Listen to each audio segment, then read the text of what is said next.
New টাউনে ধর্ষণ খুনে যাবজ্জীবন।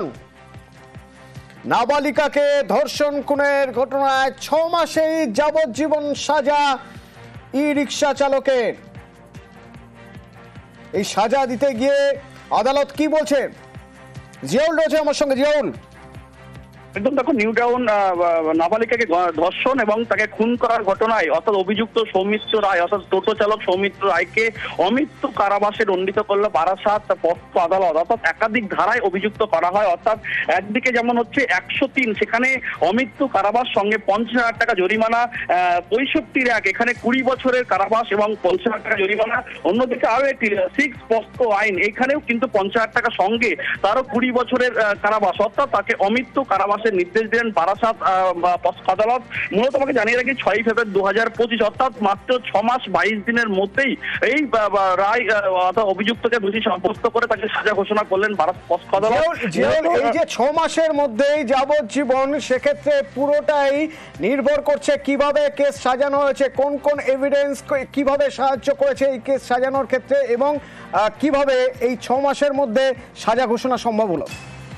একদম দেখো, অর্থাৎ এই যখন নাবালিকা অর্থাৎ তার মায়ের সঙ্গে গন্ডগোল করে যখন তিনি বেরিয়ে যান রাত 10টা নাগাদ, 12টার সময় তিনি গৌরাঙ্গনগর এলাকায় যাবেন বলে একটি টোটো চালককে ডাকে এবং সেই সময় টোটো চালকের সঙ্গে আরো বেশ কয়েকজন যাত্রী ছিল, তাদেরকে নামানোর পরে জিয়াউল সঙ্গে থাকো, আমার সঙ্গে অনুপ রয়েছেন। অনুপ, 6 ফেব্রুয়ারির ঘটনা, ক্লোজ সার্কিট ক্যামেরা থেকে চালককে গ্রেপ্তার করা সম্ভব হয়েছিল ফুটেজ দেখে, কি হয়েছিল?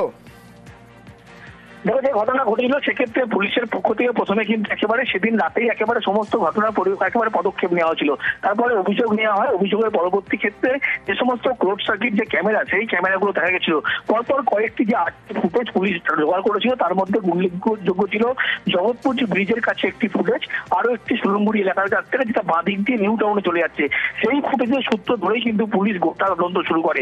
যখন দেখা যাচ্ছিল রিক্সায় মায়ের সঙ্গে ঝামেলা বা ঝগড়া করার পরে যখন কেষ্টপুরের দিকে চলে গিয়েছিল, তারপরে বাড়ি ফেরার চেষ্টা করছিল, সেক্ষেত্রে কিন্তু একেবারে একজন রিক্সা চালক, তার পূর্ব পরিচিত এক সময় হয়েছিল এবং সে জিজ্ঞেস করে তিনি এখানে কেন ঘুরছেন। এরপরেই তাকে বলা হয় তিনি বাড়ি যেতে চায় এবং সেই বাড়ি রাত হয়ে গেছে, কোনো কিছু পাচ্ছে না। এরপরে অন্য যে যাত্রী ছিল রিক্সায়, তাদেরকে নামানোর পরে বাড়ি নিয়ে যাওয়ার নাম করে কিন্তু একেবারে নিউ টাউনে একটি নির্জন জায়গা, সেখানে কিন্তু নিয়ে যায় এবং সেখানে নিয়ে খাবারের প্রলোভন দেখানো হয়। তারপরে তাকে কিন্তু একেবারে ধর্ষণ করা হয়, খুন করার মতো ঘটনা ঘটে। এরপরেই পুলিশের পক্ষ থেকে গোটা ঘটনার পদক্ষেপ নেওয়া হয় এবং একাধিক সাক্ষী থেকে শুরু করে সিরিয়া সমস্ত কিছু পুলিশের পক্ষ থেকে জোগাড় করা হয়, উল্লেখ আদালতে পেশ করা হয়। শেষমেশ কিন্তু এই মুহূর্তে পুলিশের পক্ষ থেকে আদালতে যখন সমস্ত কিছু দ্বারস্থ করা হয়েছিল, সমস্ত জমা দেওয়া হয়েছিল এবং তারপরেই কিন্তু দেখা গেল নিউ টাউনে নাবালিকাকে ধর্ষণ এবং খুনের ঘটনায়, সেই ঘটনায় কিন্তু আমৃত্যু কারাবাস, অন্যদিকে 50,000 টাকা জরিমানা, না দিলে 5 বছরের আরো কারাবাস, এরকমই কিন্তু ইতিমধ্যে রায়দান প্রক্রিয়া দিয়েছে। এবং সেদিন যে ঘটনা ঘটেছিল এবং নৃশংসভাবে কিন্তু একেবারে যে ধর্ষণ করে খুনের ঘটনা ঘটেছিল, সেই ঘটনায় কিন্তু পুলিশের পক্ষ থেকে একেবারে সেদিনকে রাতেই অভিযোগ নেওয়া হয়েছিল, পরের দিন এফআইআর গণ্য করা হয়েছিল এবং মূল যে অভিযুক্ত রিক্সা চালক ছিল সঞ্জয় হালদার, তাকে গ্রেপ্তার করা হয়েছিল। কি বলছেন একবার শুনবো, অনুপ সঙ্গে থাকো।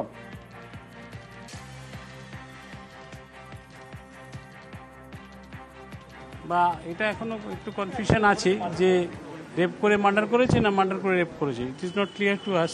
So what ever maybe prosecution এটা প্রুভ করছে যে ওর মধ্যে ইনভলভ ছিল, তাই ওকে শাস্তি দেওয়া হয়েছে। বললাম তো 65-তে সেকশন 65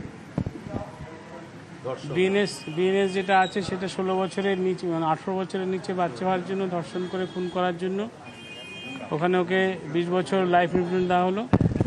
103 খুন করার জন্য তাকে মানে টিল ডেথ লাইফ ইমপ্রিজনমেন্ট দেওয়া হলো এবং 50,000 টাকা জরিমানা। আর পক্সো অ্যাক্ট 6 ওখানেও লাইফ ইমপ্রিজনমেন্ট দেওয়া হলো।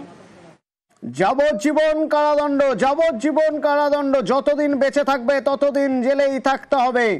ভারতীয় ন্যায় সংহিতার 103-1, 65-1 এবং পক্সো ধারায় পক্সো আদালতের বিচারক 6 মাসের মধ্যে আছে সাজা শুনিয়ে দিলেন যাবজ্জীবন কারাদণ্ড। কি হয়েছিল সেদিন? 6 ফেব্রুয়ারি 2025। মায়ের সঙ্গে বচসার পর নাবালিকা বাড়ি থেকে বেরিয়ে গিয়েছিল, দীর্ঘক্ষণ বাড়ির বাইরে ছিল এবং তারপর রাত 12টা নাগাদ জগৎপুর 7 নম্বর এলাকা থেকে গৌরাঙ্গনগরের ঠিকানার বাড়িতে যাবে বলে ই রিক্সায় উঠেছিল এবং ই রিক্সা চালক সে সময় অন্যান্য যাত্রীদের বিভিন্ন গন্তব্যে পৌঁছে দিয়ে তাকে একা পেয়ে বাড়ি না নিয়ে গিয়ে একাধিক অলিগলিতে ঘুরিয়ে লোহার ব্রিজের কাছে পরিত্যক্ত জঙ্গলে নিয়ে গিয়ে ধর্ষণ এবং খুন করে। ক্লোজ সার্কিট ক্যামেরার ফুটেজ ছিল, এভিডেন্স এবং তাছাড়াও বেশ কিছু টেকনিক্যাল এভিডেন্স, যার উপর ভিত্তি করে 9 তারিখ অর্থাৎ দুদিনের মাথায় তাকে আটক করে পুলিশ এবং তারপর তাকে গ্রেপ্তার। আর 6 মাসের মাথায় আজ সাজা ঘোষণা, যাবজ্জীবন সাজা হলো এই রিক্সা চালকের।